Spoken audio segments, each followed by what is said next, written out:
Bean Games! You know, here we are, only 4 episodes in, and already this game is changing my life. You say, how is it changing your life? It's affecting the way that I look at things in the real world. As in, twice over the past couple of days, I pulled up to an intersection, but at a red light, and I look to my right, and there is an 18-wheeler, a truck.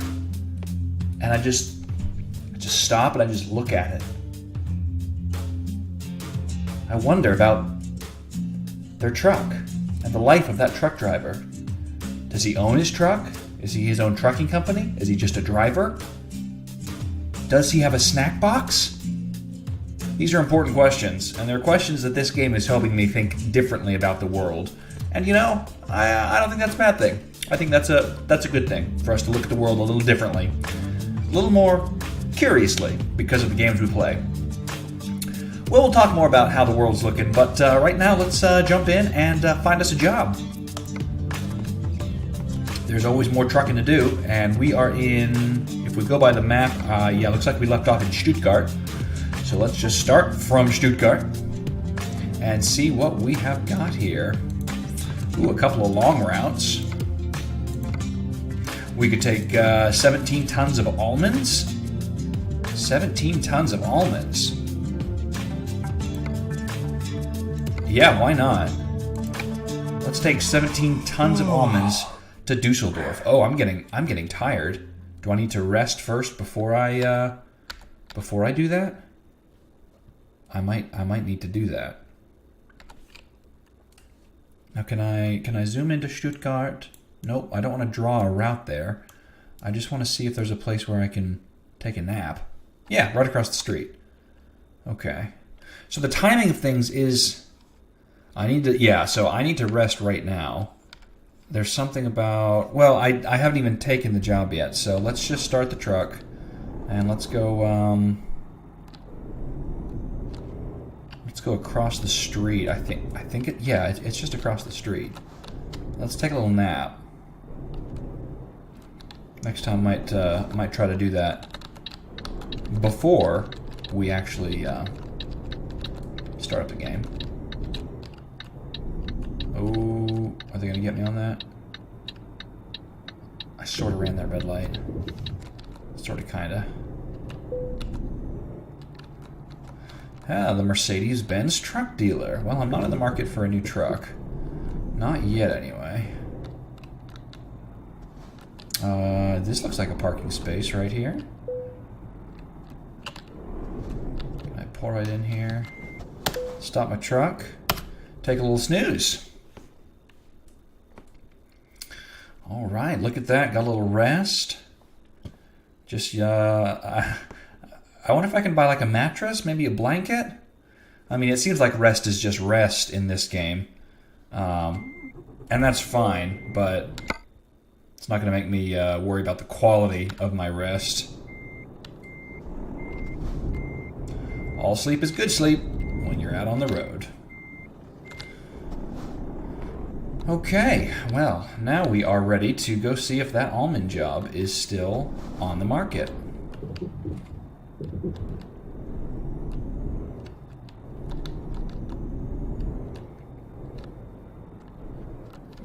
That was just back across the way there. Do I need to... Yeah, I think I'm not going to turn right on red, because if I recall right, from last time at least, that's forbidden in some countries. At least I think I got a ticket for it.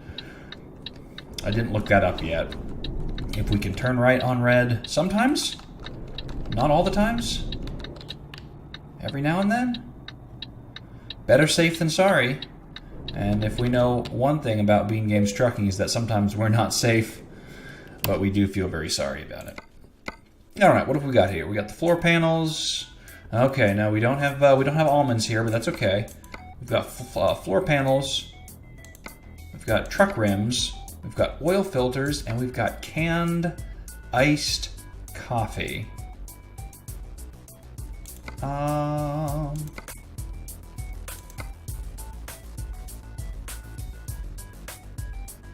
I'm in this. I'm kind of in this rut of taking food deliveries. I think we've talked about that, but I don't know. I'm just always kind of drawn drawn to hauling food. I'm gonna take a short one. This is a nice little short delivery.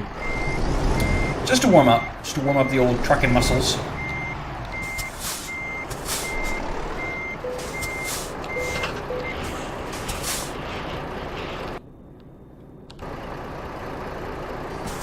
All right, and off we go.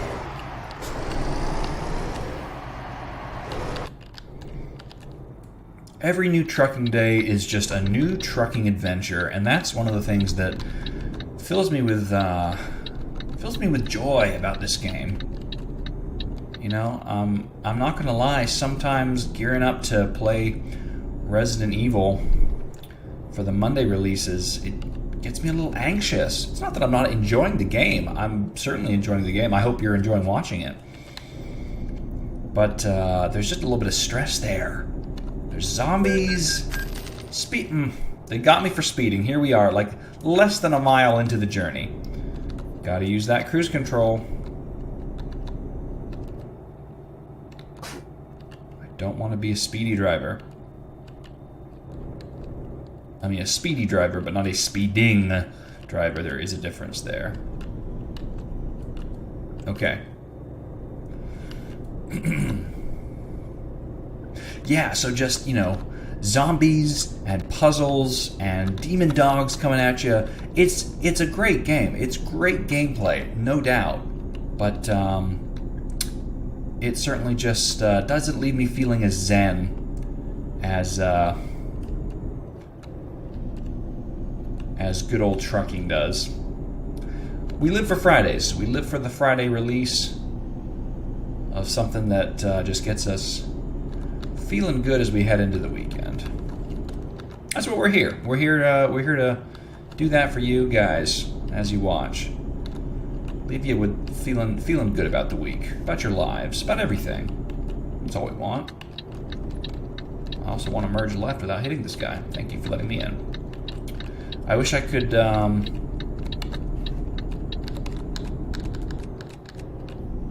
wish I could do that thing the truckers do where they speeding again. Gotta slow down.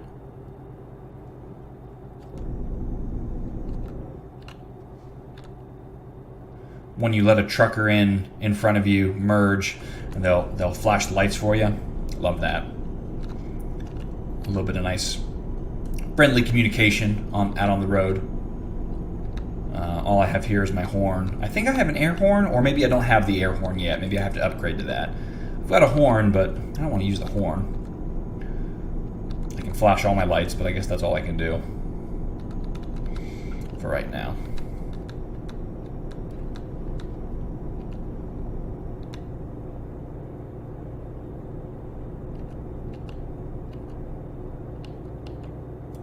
Got a tunnel here. Look at this. Have we been through this tunnel before? I don't remember it, if so.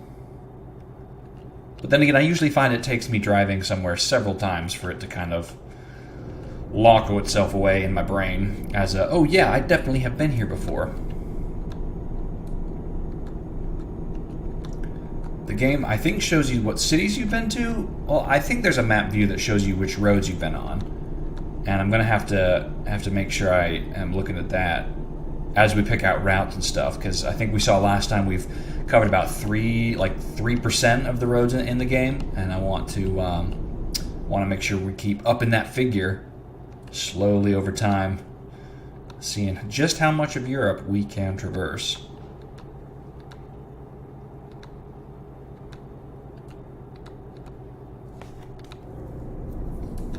I'm very reliant on my GPS in this game, of course. I think you have to be. I'm very reliant on my GPS in my everyday life, too. I know my city where I live. I can get around in it just fine without, but it's almost one of those kind of, hey, they're doing construction. That's true to life. Love it. It's one of those things where I'm always looking for the most optimal route to get from point A to point B. Like,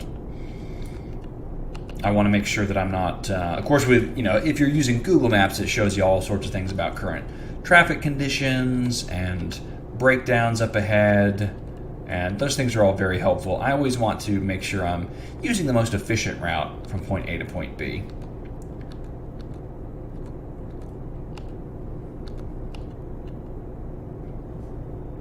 Don't get me wrong, sometimes I love going out for a meandering drive with, just to drive. But much of the time, I end up just wanting that shortest route, that quickest route. I'm not typically an early person for lots of things. I typically am getting to work and events and dinner parties, etc. at the last minute. I'm terrible about looking up routes ahead of time. Okay, great. It's going to take me 22 minutes to get there. I can leave at 6:38 and still get there on time. Well, it's a lifelong goal to maybe someday be one of those people who, just by default, is 15 to 20 minutes early every place they go. It's a good habit to cultivate. I haven't cultivated it yet. I grew up in kind of a last-minute family, and some of that is just, some of that's just kind of stuck way down deep in my soul. But hey, we can all change. Never say never. Never give up. If there's something about your life that you want to change, if there's a different kind of person that you want to be, or different character traits that you want to cultivate in yourself, never give up. It's never too late. I'm always inspired by the stories of people who make big changes in their lives later in life. Not the 15-year-old kid who starts his own company, or the 21-year-old college kid who suddenly gets into working out and stuff, but people who are 30 or 40 or 50 or sometimes even older who make a shift in the pattern of their identity. Not necessarily for any specific reason, but I think it's a great testament to how all of us have an almost unlimited potential to change. We're never blank slates in this life. We are the summation of everything that we've gone through, everything that we've been through, the nature and the nurture of the entirety of our life. But we're also, to a large degree, the masters of at least our own internal destiny. Goals that we set, the lifestyle habits and patterns that we put into effect and try and sometimes fail, but try again. We can always try. And I hope you don't forget that. That's my encouraging word for the day for you. If there's something you want to do or be, don't give up. Never give up. The only way to fail at something like that is to decide that you're no longer going to try. And sometimes all we need is a friendly word of encouragement, and hey, I'm here for you, even if nobody else is. Bean Games Trucking got your back. We'll carry the load for you. We're a combination trucking service and emotional support company. I think that's something that a trucker could do out of his cab, actually. Say he gets a dedicated phone with a Bluetooth headset. Don't want to hold the phone up. That's unsafe. But maybe when he's out on the road, he can take calls from people who just need a little encouragement in life, need a little pepper upper speech. I'm all for that. I'd actually love to get into some episodes of this, getting some people on the phone. I've got a couple of friends in a few weeks. We may reach out and just catch up with them, see what's going on in their life and what games they're playing, what kind of endeavors they're doing. Hey, that'd be a fun thing. It'd be a fun thing to talk about. Well, here we are. We've discovered Mannheim, so this is the first time we've been to this city.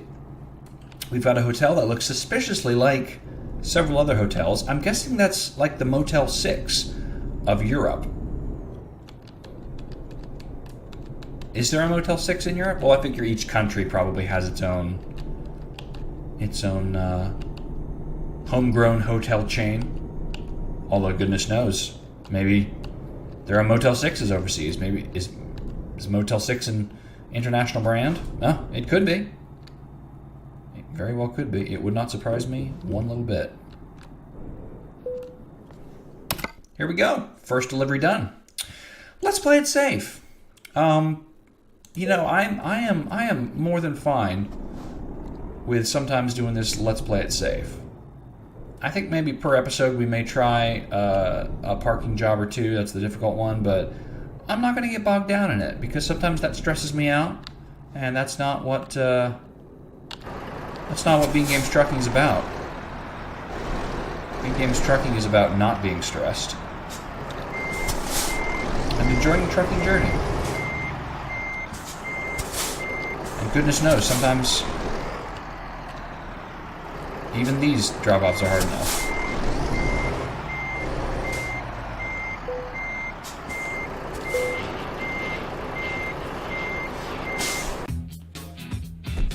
Canned iced coffee delivered from Stuttgart to Mannheim. Excellent job delivery. Nice proficiency bonus. And that takes us into level number 5. Would you look at that? All right, we get another skill upgrade here. I think we got to go back to eco driving. Yeah, more fuel savings. That appeals to me. Can't have too much of that. Okay, so we're doing pretty good here. It's time for another job. Actually, before we do that, let's just take a real quick look at the world map here. Okay, yeah, so the yellow roads are everything that I've been on, and I think the towns themselves are yellow if I've discovered them. Okay. So we've kind of made a big... Do the roads get thicker the more you've driven on them? Or no, okay, those are just like smaller roads that you've driven on. Okay. So let's see what else is available up going this way.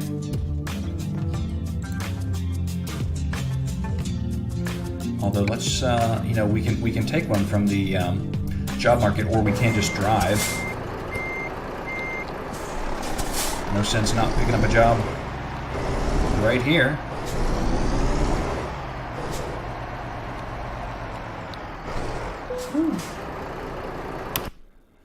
Okay. What have we got here in Mannheim? Hey, we've got apples, we've got wall panels, and we've got chemical sorbent. Not chemical sorbet. We've got chemical sorbent. What is sorbent? Not sure. Apples. I like apples. That takes us back up to Dortmund. I think we've been to Dortmund before, but that doesn't bother me. We're taking some produce. How do you like them apples? Let's do it.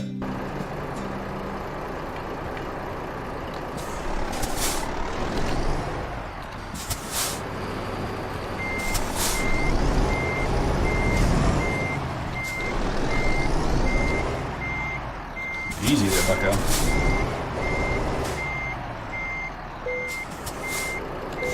Alright. Now it's time to drive. We're going to do a quick fade in, fade out. I got a pop-up here I got to deal with. I don't think you guys can see it, but bear with me just a second. Okay, that was easy. So here we go. We are ready to take this load of apples. 5-hour delivery, a little bit of a longer job, but we had a nice warm-up with that canned iced coffee. We're having a complete and balanced first meal of the day here with our first 2 shipments, canned coffee, and now apples. What better way to start the day than with fresh, crisp apples?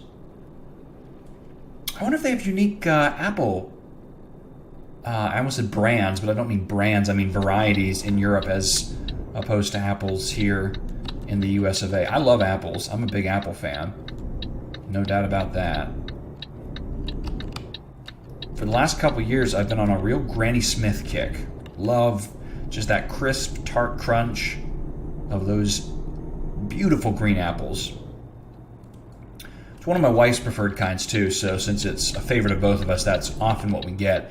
We've been on a bit of a Pink Lady kick though lately. A little bit of a lighter, crisper taste. Pink Lady apples, very good. Sometimes we'll keep a bag of each because it's nice to kind of have a counterpoint, two different kinds. Variety, after all, as my mother always said, is the spice of life. Okay, not only am I going too fast, but I am really trying to ride the curb there. Let's not do that. It's always my instinct just to jam on the gas and just get it up to full speed, but there ain't no governor on this engine. I gotta be careful about that. But yeah, apples are terrific. One of my other favorite kinds that I don't tend to keep around as much are Macintosh. Macintosh apples seem to be one of those real polarizing varieties. Like, I know a lot of people who like apples, but they hate Macintosh. Just not their favorite. Weird tart taste. Well, that's why I like them. I like tart foods. I like that kind of. I'm not even sure exactly how to describe it. Different from the Granny Smith. The Granny Smith is a real bright tart. The Macintosh, it's not so much tart as it is. I don't know. I haven't really thought that through of how you describe that flavor, but I'm a big fan of Macintosh apples. I usually really go ham on them in the fall. There's an apple orchard not too far from my house that I go to almost every year with good friends of mine. And it's our yearly excursion up to the apple orchard. We've been doing it for several years now. And they almost always have either Macs or early Macs, early Macintoshes, very similar variety. I really love getting. But sometimes they'll have they've got like at least a dozen varieties, if not more, at this apple orchard. And it's really cool because it's like every year I get to rediscover a bunch of these varieties of apple that I haven't thought about since the previous August or September, whenever we last went. Like this last fall, I distinctly recall there were some called Macoons, Macoun, Macoun. I'm not actually sure how you pronounce it. It was a hybrid of the Macintosh and something else, but just a real nice, unique kind of tart, crisp flavor. I enjoyed them. And then, of course, Asian pears. That's another kind that I really like. Such a unique kind of apple. I almost never get those out of season, but love me some Asian pears. A lot of times when we go to the orchard, I'll come away with just pounds of apples. I'll buy a couple of 5-pound or 10-pound bags, and I won't actually necessarily make a lot of stuff with them. I do some like baking and fancy cooking and things like that, but I mean, sometimes I'll spend hours in the kitchen slaving over something with apples in it. But most of the time, I'll just eat them straight. Apple's one of the simplest foods known to mankind. You go from opening the fridge to eating it in like 5 seconds. So convenient. You don't even have to peel it like you do a banana or an orange.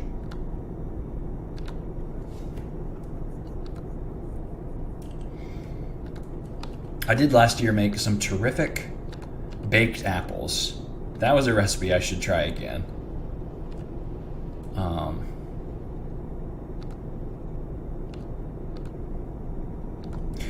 But yeah, baked apples, where you take the apple. They're a little time intensive to do. I had some family coming over, so I was pulling out some of the stops,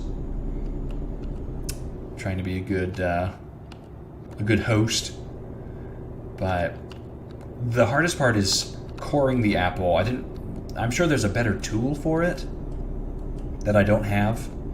But coring the apple to where you kind of carve in from the top and you core, you take out the core, but you still want to leave a good bit of the apple there, but you want it hollowed out in the middle, so you have just like this hollow apple shell, but still with plenty of apple around the edge, around the bowl, like a bread bowl, but an apple. And then you can make this mix of like a granola and berry and spices, cinnamon and stuff that you then put in the middle, and then you just bake them. You put them in a pan and you bake them for however long.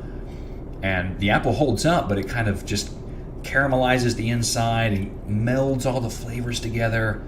Then you can serve them with like a dollop of heavy cream or ice cream. There's no wrong way to do it there. And really tasty, super tasty, pretty healthy too. The little mix I made on the inside, I didn't really have to add too much sugar to it, maybe a little bit of honey or something. But there's so much natural sweetness from the apple. Yeah, that was good. If I had a better instrument or had a better technique, maybe that was it, to core out the middle, I might make those more often. But a lot of times, convenience wins the day. I don't always do a lot of fancy baking and cooking. Sometimes I'll pull out the stops. It's usually like when there's company coming over or something special going on. Day to day, I'll make a lot of food because I don't mind it. I enjoy spending time in the kitchen, but it's only ever so often that I'll pull out the fancy recipes. Recently, one of the most fancy recipes I made was for baklava, the Greek pastry dessert. That was one of those. I've had it before. It's always terrifically good, but you always hear stories, at least I have, about it's insanely complicated, and it's so thin and all these layers, and it must be terrifically difficult to make. It's not. It's really super easy. I'm telling you, if you want to make a dessert that is just really going to impress people, not just with the taste, but with the way it looks, the presentation, go with baklava. I'm telling you, look up a recipe. I found one that was just highly ranked, off of a basic Google search, and so easy to make.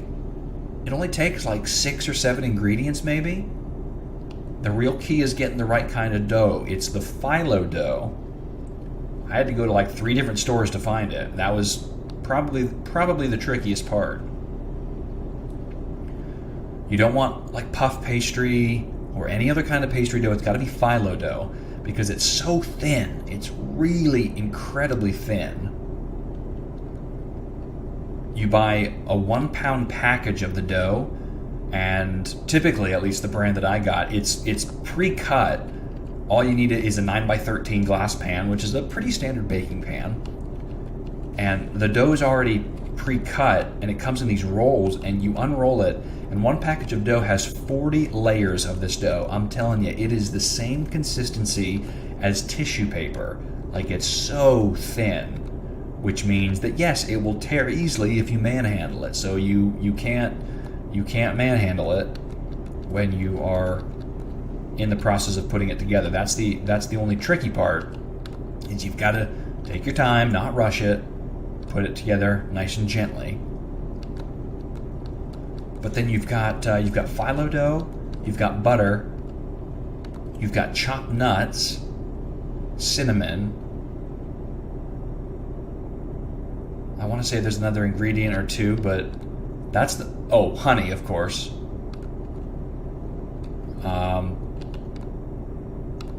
Honey and sugar. It's dead simple though.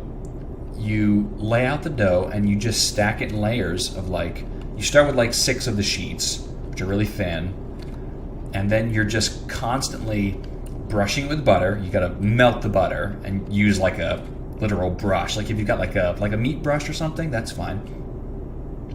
You brush the butter over top of the dough, very gently, very lightly. If you try to just splish, splish, splash, you will tear the dough. Brush it lightly, and then you've got this just chopped nut mix. I use half walnuts and half almonds, I think, just chopped up very fine. And then you just sprinkle just a little bit over the top layer of dough. And then it's 2 sheets of dough, butter, more nuts. 2 sheets of dough, butter, more nuts. 2 sheets of dough, butter, more nuts. And you just keep going up like 20 layers of that, or 15, 12, 13 layers of that. And then at the top you have another layer of like 6 or 8 sheets of dough. And then arguably the hardest part of making it is in the cutting, because then once it's all together, you've pressed it down, it's pretty thick, but before you put it in the oven, you've got to cut it. And that's the hardest part, because you need a very sharp knife and just the right leverage to cut down through the sheets and the nuts and everything, but you can't just go to town on it, because you'll risk tearing those sheets, because again, they're so paper thin. So you've got to cut in whatever pattern you want. Like there's the fancy sort of diagonal line pattern that is common to baklava. You do that, then you bake it. And while it's baking, you make up the sauce on the stovetop. That's basically just honey and water and sugar. You just simmer that down into sort of a basic little honey caramel sauce. And then once the baklava's finished baking, you take it out and you pour the sauce all over it. And the reason you've cut into it before it bakes is so that after it bakes, then you pour this sauce on and it seeps down through those cracks and kind of does the after baking process as the sauce is seeping down through. And then you let it sit, and then you serve it and you eat it while it's cool, and it is so fancy looking. I made it for my mom's birthday. She came over and we had a whole like Mediterranean meal with stuffed sweet potatoes and roasted vegetables and like a parsley salad. Terrific. And then we had this baklava at the end, and it's such an impressive dessert. If you like making stuff in the kitchen, I mean, try it. It's dead simple. It's so much simpler than you'd think. As far as a ratio goes for like simple to impressive, I don't know if you can beat it. 10 out of 10 would make baklava again. Oh, and of course it tasted terrific. I mean, tasted just fantastic. So, yeah. Baklava. So delicious. I'm big into Greek food. Just give me some falafel and some hummus and some pita bread any day, and I'm happy as a clam. Happy as a Greek.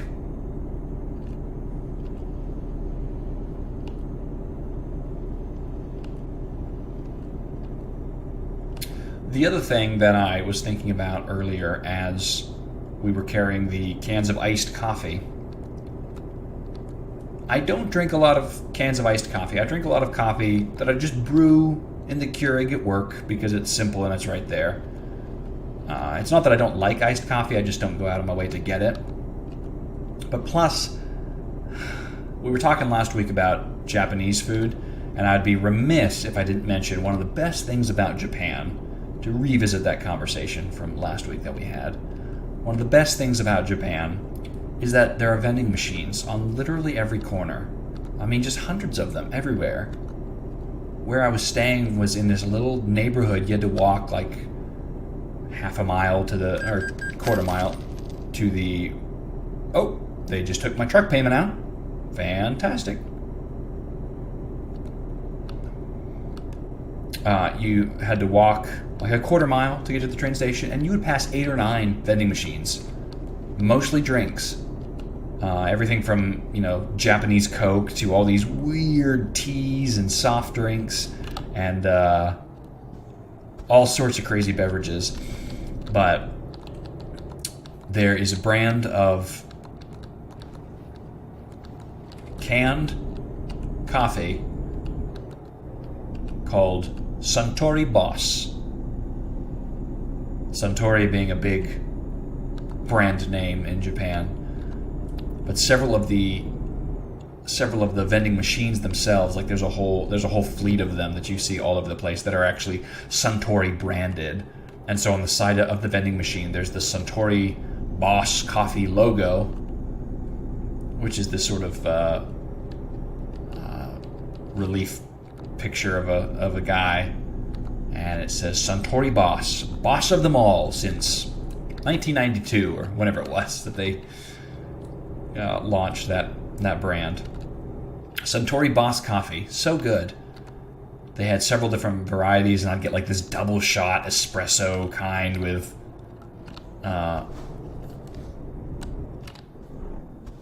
way more cream and sugar in it than is probably perfectly legal. But so good.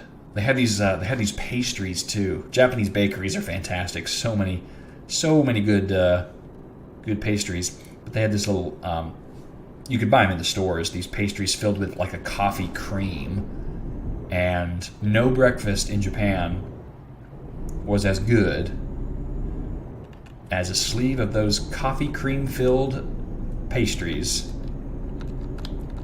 and a couple of cans of Suntory Boss coffee. Boss of them all since 1992. You can't get it anywhere here in America that I've seen. I've been to like some Japanese grocery stores and things. Very hard to find. It's one of those pretty unique brands. Another reason to go back to Japan for more Suntory Boss coffee. All right, well here we are. We have made this. We've made this drive without too many difficulties, it seems. We got the one speeding violation, but otherwise it's smooth sailing so far. I'm probably jinxing myself by saying that, but so far so good.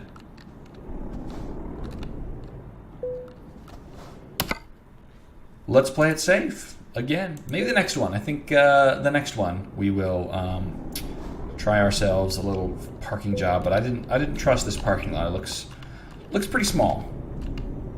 So I think we'll just do the easier drop off.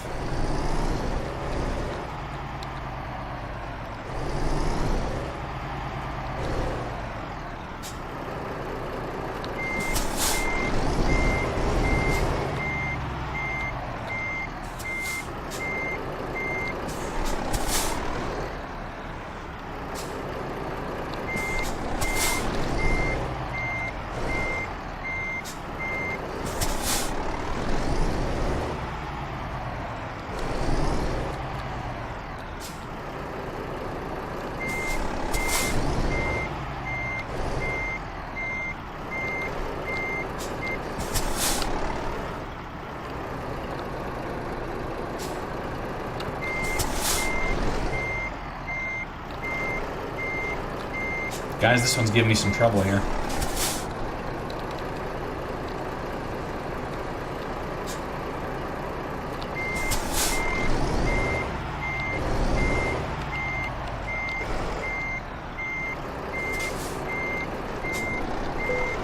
There we go. Got that green light. We're good. Apples delivered from Mannheim to Dortmund. Satisfactory. Oh, wait, little damage penalty? A little 4.7% damage penalty? Why did I get a damage penalty? I didn't hit it. I didn't hit anything, did I? Is there something like, if you stop too fast, do things shift around inside? Maybe. Oh, I don't know. Anyway, some nice bonuses there, thankfully. Only made 6,300 euros. Boy, that took a chunk of XP off, too. Oof. That's okay. Could have been worse. Could always be worse. What's next? What's next here from Dortmund? Yeah, okay, so on this map it just shows the cities that I've been to before. So, whoa, what is that? We've got a delivery up to Great Britain? Oh, through the Netherlands. Oh, guys, I'm super interested. I'm super interested. Should we do it? Oh, should we, We could also just go up to Hamburg. Or we could go all the way to Carlisle in Great Britain. It's gonna take so long to get there. Fortune favors the bold. Let's do it. Gotta go with your gut sometimes.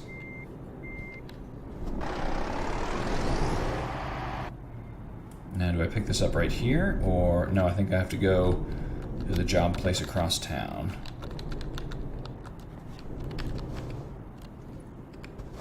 Yep. Let's do it. We're going to Great Britain, guys. How excited are we? Oh man, we've been tooling around Germany and France and Switzerland, okay, and that's been terrific. But we're going to Great Britain. I don't know. There's something about going across, about taking a ferry that is just terrifically exciting to me. Just terrifically exciting. We're gonna try it. We're gonna try it and see.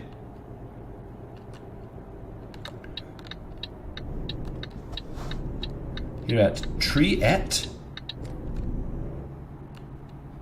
Wood. So we're taking a shipment of wood, eh? All right, let's take a look. Wood bark from Dortmund to Carlisle. Let's do it. It's going to take us through the Netherlands, and I'm very curious about the ferry. Like, is it just going to fast forward us through that? Must be. It's going to take us like the better part of a day to do it too. All right, let's get this hooked up.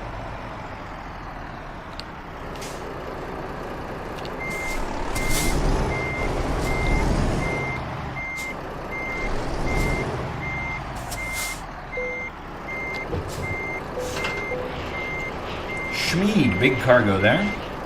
I like that logo. Alright. I wonder if I can sleep on the ferry. I would assume so. It doesn't seem like that long of a drive itself. It's I guess it's kind of tough to say. So I'm hoping that the ferry time I can just kind of take a nap.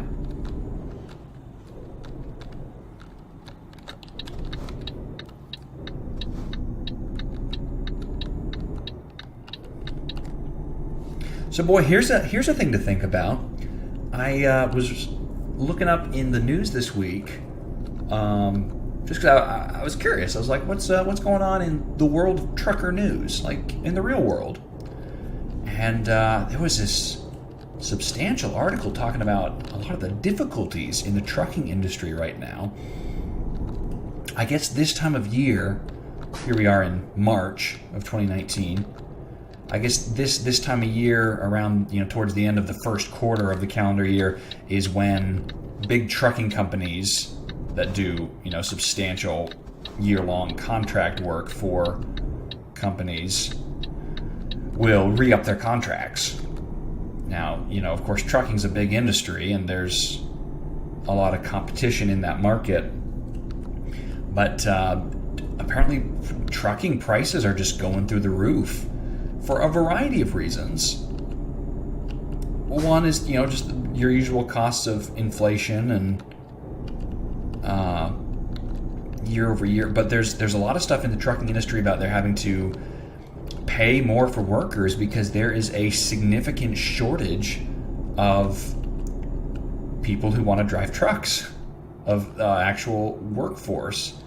They're saying like a low in that workforce industry like they've never seen before. And some different people have different opinions as to why that is, but I thought one very telling comment was the CEO of one big trucking company who said, we're just seeing this uptick where millennials don't want to drive trucks. They don't view it as a legitimate industry with room for growth. Well, this is interesting to me because of course we don't. Yes, I am a millennial, absolutely, and for as much as I roll my eyes sometimes when members of the previous generation bandy about that terminology and that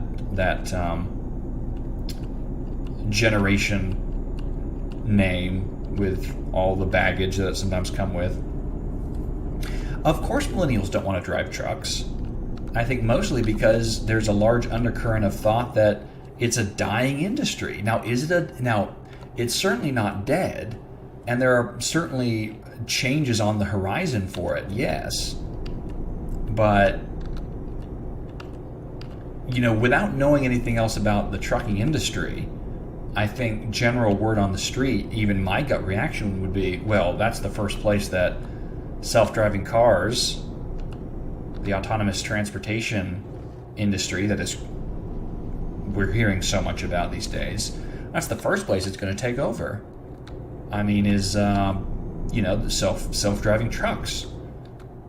I don't know. I couldn't say how far off that is. Is it a year or 5 years or 10 years? I don't know. But I mean, that's gonna kill the trucking industry, of course. Well, from the trucking industry's perspective, it's not yet. Down the road, will it significantly change the way trucks are driven? Yes, said all these people in the article, but we're not there yet. We're still quite a ways off from that. But still, I think that younger people looking for careers are saying, well, I don't necessarily want to get into a career that doesn't have stability, and also that might take me away from my family for long periods of time if I'm out on the road. And I can also understand that mindset. I mean, for as much of the glamorous idea of the truck driver's life that I had in my youth, I mean, realistically, is it something that I would want to do? Probably not. So, who's to say what the future of the trucking industry actually is? But I mean, it's a push-pull dynamic because, of course, another speeding violation. I was just thinking of that. I was like, am I pushing it too hard here? Probably. Yep, there it is. Another ticket. Cruise control on. Yeah, because I think that's a copper behind me. I think it's only when the police are following you that you get the tickets. Well, I'll take a speeding ticket versus crashing into things. So far, so good on that front. But yeah, it's this push-pull between the trucking industry and the companies that they work for. Obviously, low freight costs are vital to so many of the current industries today and current low prices. I mean, McDonald's can't sell you a hamburger for $1 unless they can get it shipped for exactly where they need it to be. And goodness knows, let's talk about Amazon and how trucking is such a huge, and Walmart and other major distributors of merchandise like that who rely on fleets of trucks to carry their merchandise all over the country. Trucking is still a huge part of the American economy until we have, 18-wheeler drones. Well, obviously not 18 wheels on drones, but drones that can, I don't think drones are going to take over the trucking industry. There will always be the need to move large quantities of goods by the highway system in America.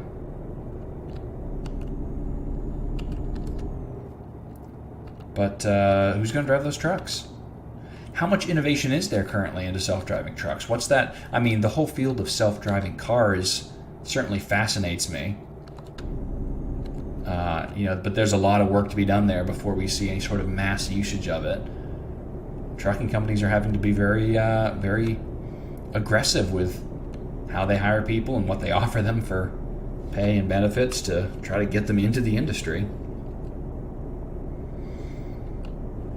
With only an hour 42 left until my next rest stop, I may use that opportunity to pull off here, something we haven't done yet, and pull off to a gas station and take a little nap and also fuel up a bit. The gas tanks in this game are substantial, which is very nice. It's saying not to turn left, but I'm going to do it. I'm going to pull in this way.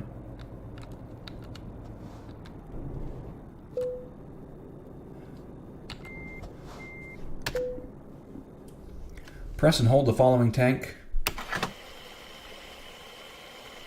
Oh, cool.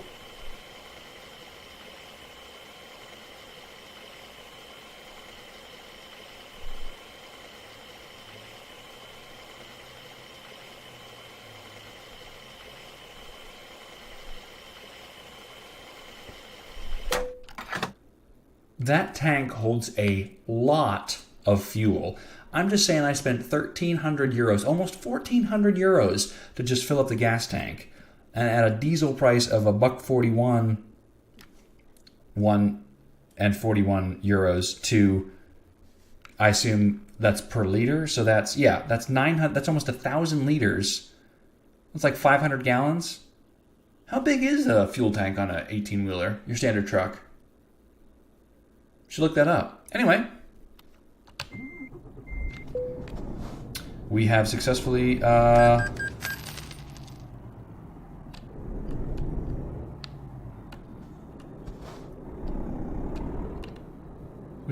filled the gas tank. Do I have to take a rest on the other side? I think I gotta take a rest on the other side. I came in at this all at the wrong angle here.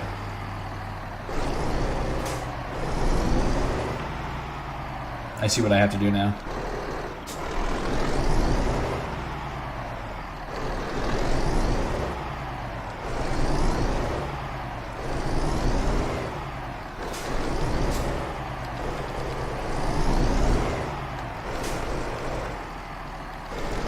There doesn't actually appear to be anyone manning the booth there. It's just a nice little farmer's market. It's like a nice little farmer's market.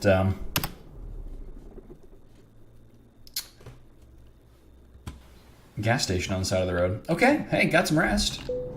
And I think now we are good to make the rest of our trip. A little nighttime driving here. Haven't done too much of that.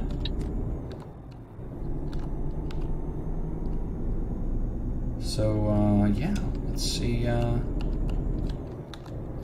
don't have a sense of how much farther it is to the port where I take the ferry.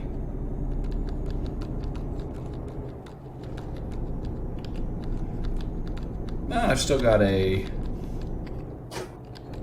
12-hour buffer on my delivery time, so I think we're in pretty good shape.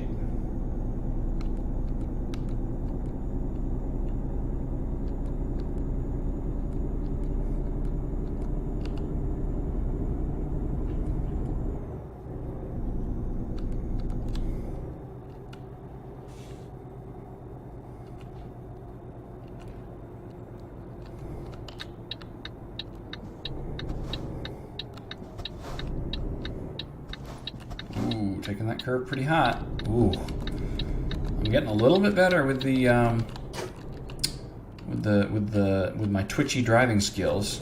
Hitting those corners a little bit better. I'm slowly climbing that learning curve. That's a good feeling.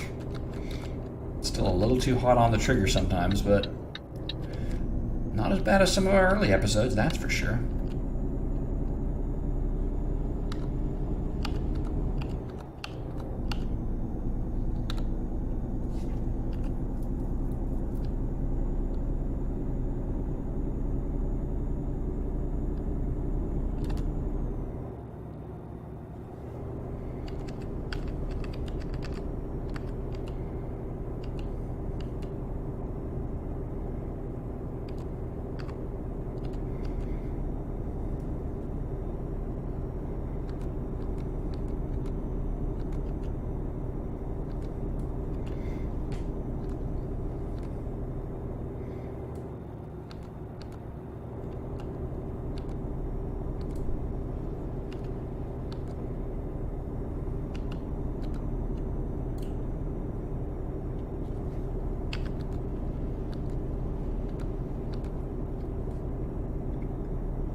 Nice little windmill out there.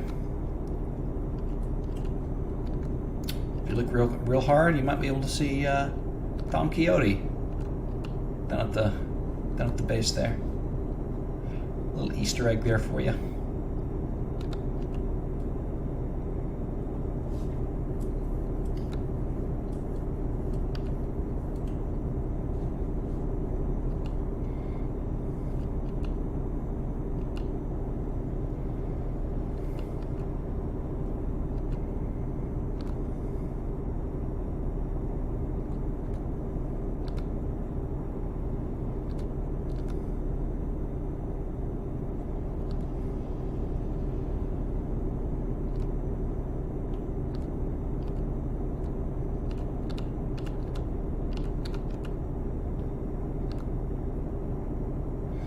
To Amsterdam and Rotterdam.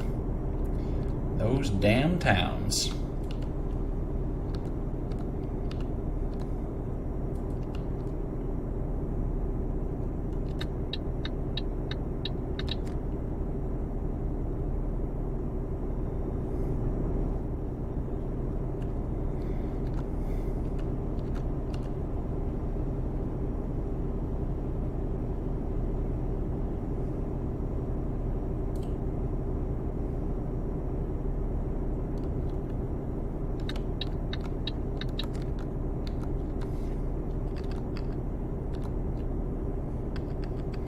Okay, yeah, looks like we're almost Amsterdam, and it looks like in Amsterdam is where the ferry port is.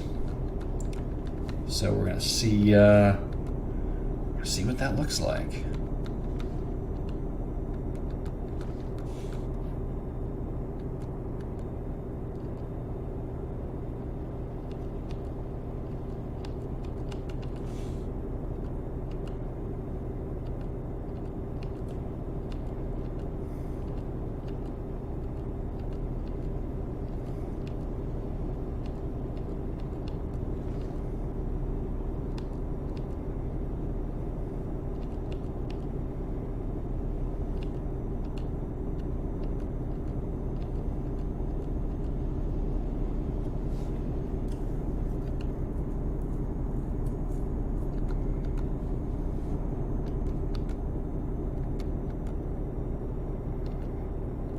Quite the city up here. Are these some of the first... this feels like one of the bigger, more sprawling cities that I've seen in terms of... Look at that, some real, like, skyscrapers. And I mean, those right there are like trucking plazas. This is impressive. We might have just been working on small fry towns in the German countryside so far. This is an impressive cityscape here. I cannot tell a lie.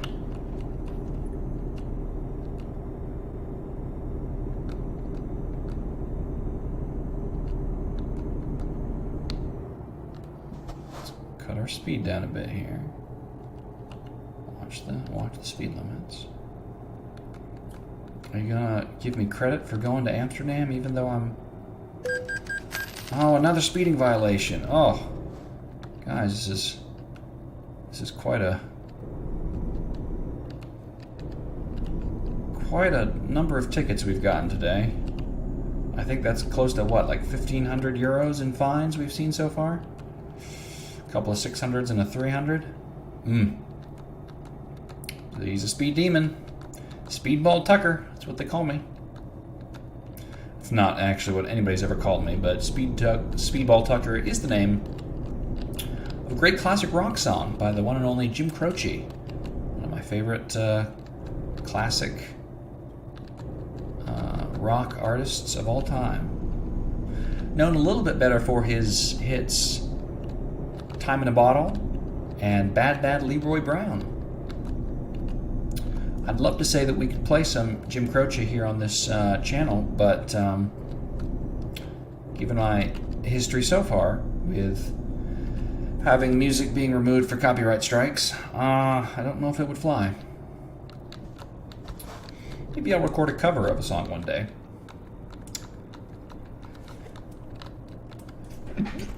Goodness, excuse me while I sneeze and try to drive off the road. Boy, sneezing while you're trying to maneuver off an exit, that's tricky.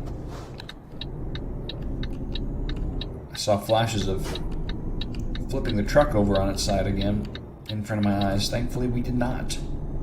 That was a close one.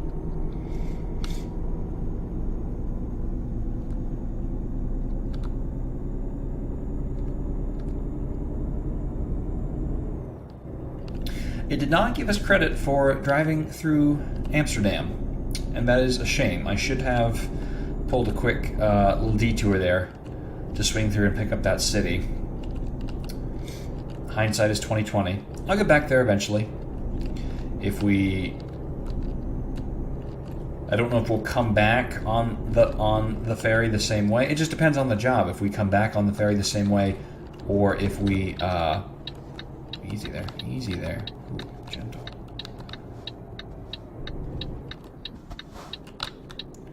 or if we do a little driving around in Great Britain and come back through the Channel. I don't know if you can actually drive through the Channel or if they just make you take the ferry across the English Channel. Either way, it'll be fine. But we'll get back to Amsterdam. Never fear. There's always money in Amsterdam. Of that, I am sure. Here we go. Looks like we're pulling into the port here.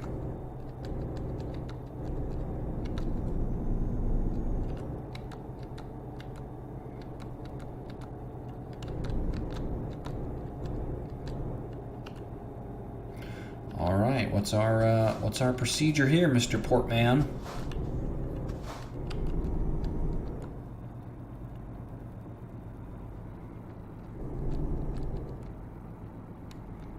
Do we take a left here? It looks like,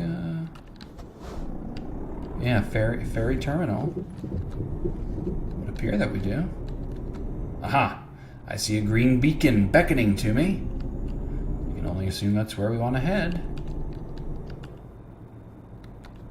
Anchors away, my boys. Anchors away. To view possible travel destinations. Hey, okay. Oh, yeah, so see here, you can see here all of the ferry lines from Roscoff to Plymouth, from Calais to Dover, the most common crossing, I'm sure, from Rotterdam to Felixstowe, Grimsby, Newcastle upon Tyne, even up to Esbjerg. But we're going to take up to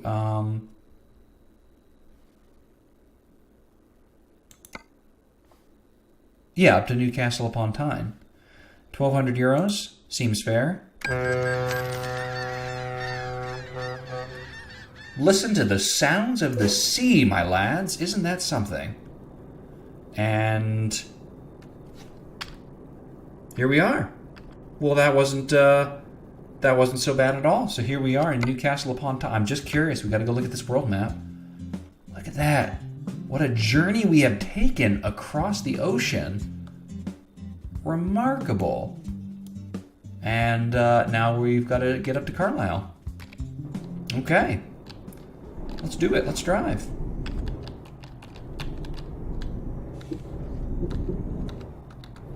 Maneuver our way out of the port here.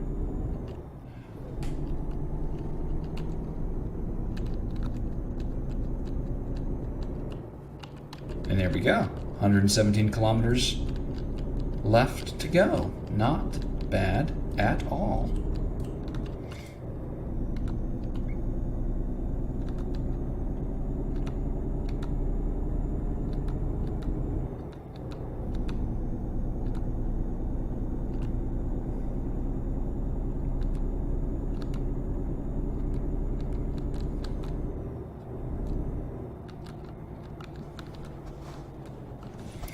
Ooh, got a traffic circle here.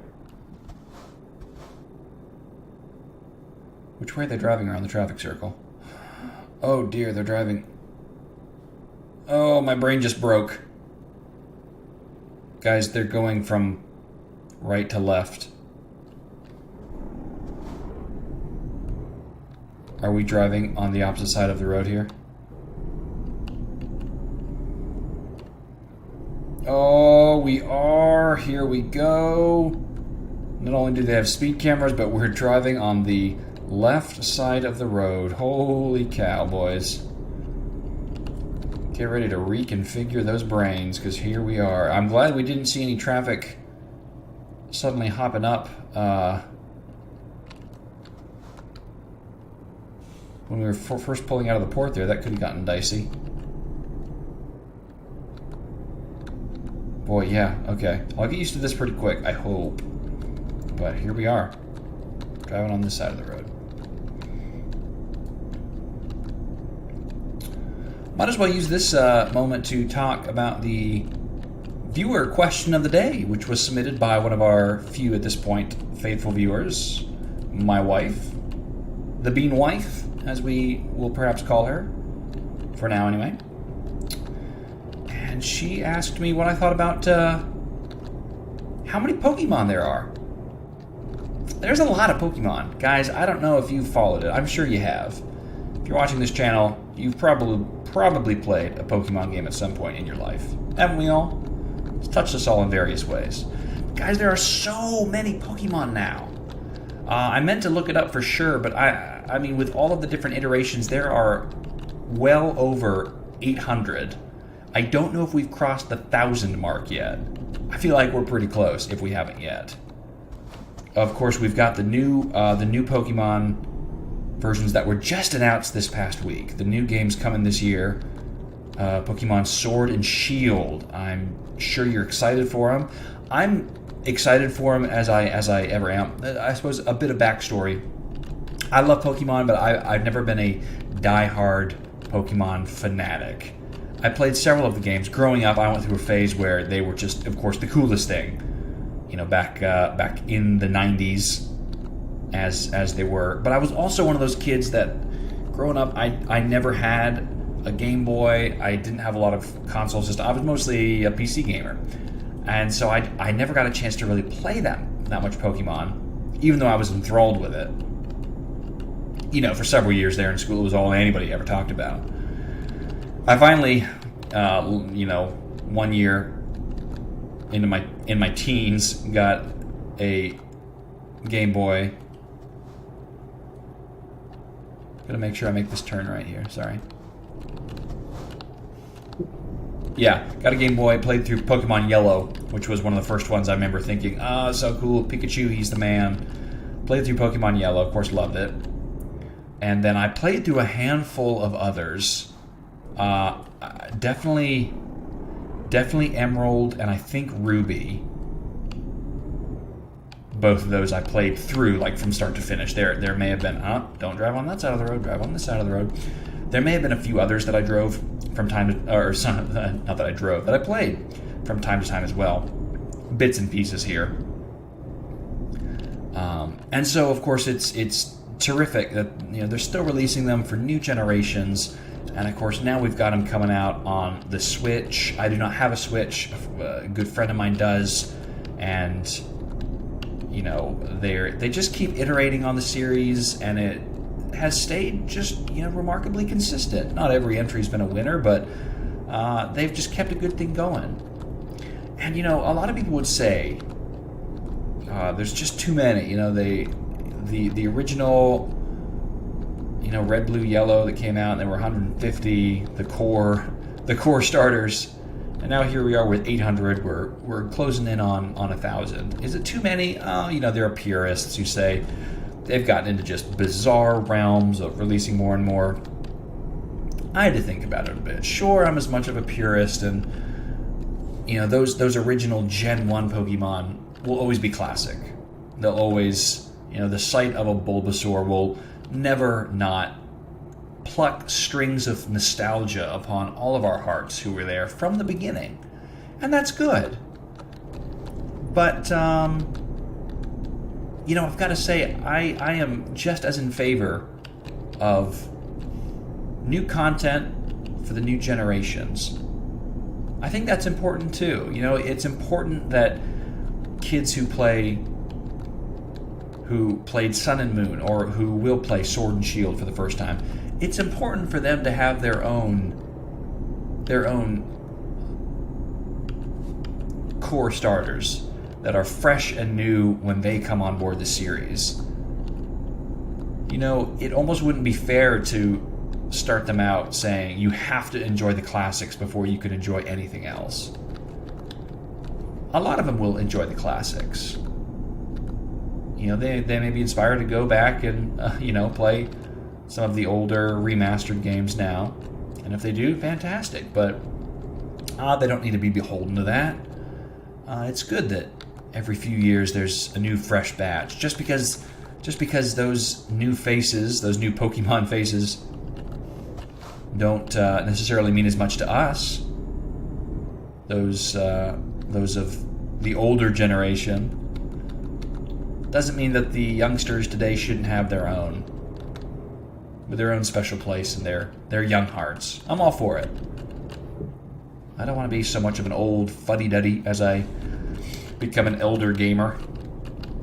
that I can't say good on the Pokemon Company, good on Nintendo for coming up with new iterations of things, new ideas, fresh content. That's the only way that things get better in life, you know, and you can take that outside of video games.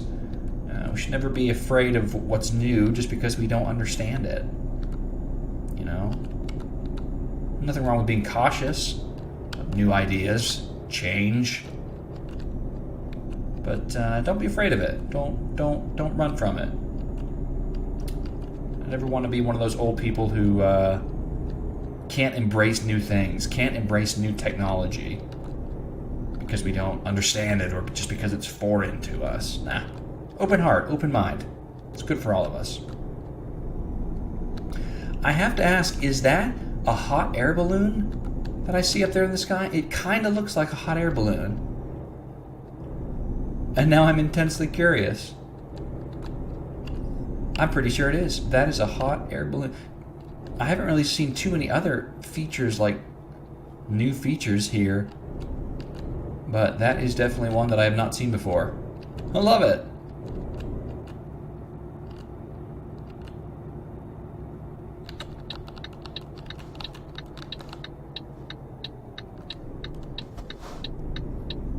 Pardon me, folks, as I make this turn.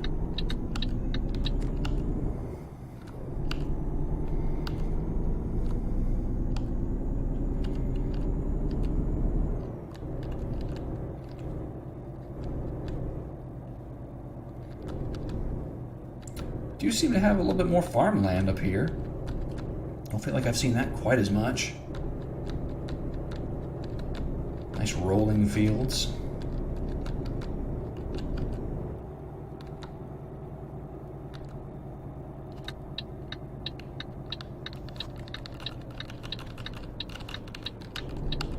And we have discovered Carlisle. Fantastic. A new little city, a new little town for us to roll into.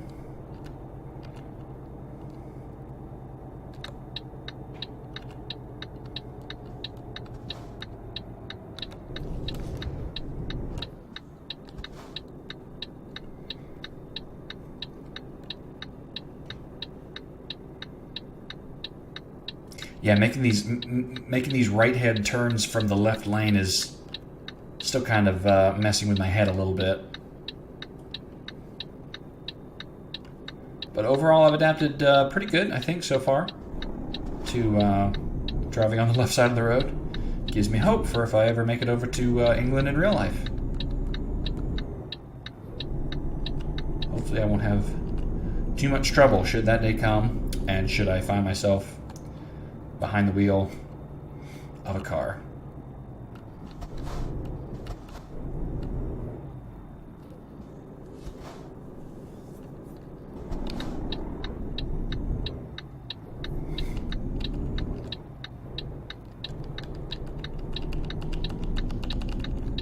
Thankfully, there's just enough traffic on the roads when I need to make these turns that remind me. Turn into this lane, not that lane. All right, this is it. This is where we're going for the tricky delivery. Let's see what we can see here.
Guys, I think we did it. Guys, I think we did it. Guys, we did it. We delivered the wood bark from Dortmund to Carlisle. An excellent delivery. Just excellent. Look at that. We got the urgent delivery bonus, we got the long distance, and we got the proficiency. Plus the bonus for parking the trailer. What a delivery, guys! Over 11,000 euros, 700 XP, taking us almost all the way to level 6. Incredible. Well done, everybody. Guys, I think that is where we're going to call it for today. We had 4, was it 3 or 4? Maybe 3? Just terrific deliveries. No major accidents. A real milestone has been achieved. We didn't flip the truck. We didn't crash anything egregiously. We had that damage penalty, but I don't think that was from rear-ending a car or anything. Might have just been shiftage and spoilage. Anyway, no major accidents. Guys, what a place to be. We've come so far. Not that we're perfect. I'm sure we'll have more issues down the road, but boy, I'm telling you what, this was a good day. We got some great things discussed, some great things delivered, and I'm proud of you. Proud of you for helping me along on this journey. We're all in it together, as always. We'll see you back here on Monday for some more Resident Evil, and next Friday again, as always, for more trucking adventures, right here on Bean Games.